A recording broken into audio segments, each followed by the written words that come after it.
नमस्कार दर्शकों, आज हम भादो मास की अमावस्या की कहानी लेकर आए हैं। बहुत पुरानी बात है। एक नगर में एक राजा राज्य करता था। उसकी प्रजा एवं परिवार सब आनंद से रहते थे। राजा की रानी धार्मिक एवं प्रजा प्रेमी थी। राजा के महल के सामने एक साहूकार का महल था। राजा की रानी एवं साहूकार की पत्नी में मित्रता थी। रानी सारे प्रजा से प्रेम भाव से रहती थी। एक रोज साहूकार की हवेली से साहूकारनी की रुदन करने की आवाज़ आ रही थी। रानी ने अपने महल में रोने की आवाज़ सुनी तो रानी ने राजा से इस विलाप का कारण पूछा। राजा ने कहा कि सेठ का पुत्र मर गया, इसलिए साहूकार एवं साहूकारनी रो रहे हैं। रानी बहुत भोली थी। उसने राजा को कहा, महाराज, दुख क्या होता है? राजा को समझ नहीं आ रहा था कि रानी को कैसे समझाया जाए कि दुख क्या होता है। रानी बार बार राजा से पूछ रही थी, राजा बताइए, दुख क्या होता है? राजा ने अपनी रानी से कहा, तुम अपनी कुंवर को मार दो तो मालूम हो जाएगा कि दुख क्या होता है। महारानी ने अपने कुंवर को महल के नीचे गिरा दिया। भगवान की कृपा से कुंवर गारे की ढेर पर गिरे और उनको खरोच भी नहीं आई। रानी अपने कुंवर को देखने नीचे आ रही थी। तब तक कुंवर को सामने से आते देखा। यह देख राजा भी दंग रह गया कि इतने ऊपर से गिरने के बाद भी कुंवर को कुछ नहीं हुआ। रानी ने राजा से फिर पूछा, महाराज, दुख क्या होता है?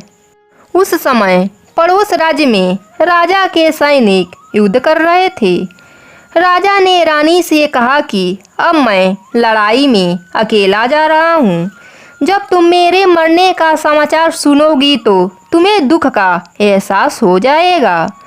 राजा ने युद्ध के लिए प्रस्थान किया, लेकिन भगवान की कृपा से राजा युद्ध जीतकर महल वापिस आ गया। अब राजा को और ज़्यादा आश्चर्य होने लगा। उसी समय रानी राजा के पास आई और फिर वही प्रश्न दोहराकर पूछने लगी। राजा ने रानी से कहा, अब मैं गंगा यात्रा करने जा रहा हूँ। वहाँ गंगा की धारा में मैं कूद जाऊँगा, तब तुम्हें दुख का एहसास होगा।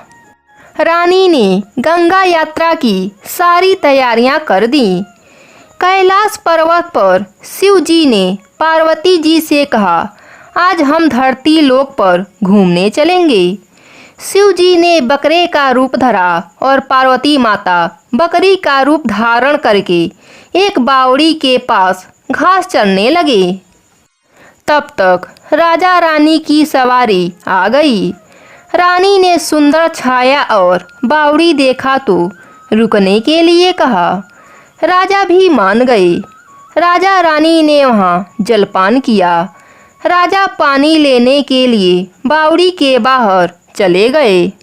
बकरी के रूप में पार्वती जी ने शिव जी से पूछा कि स्वामी, इस रानी को दुख क्यों नहीं मिलता?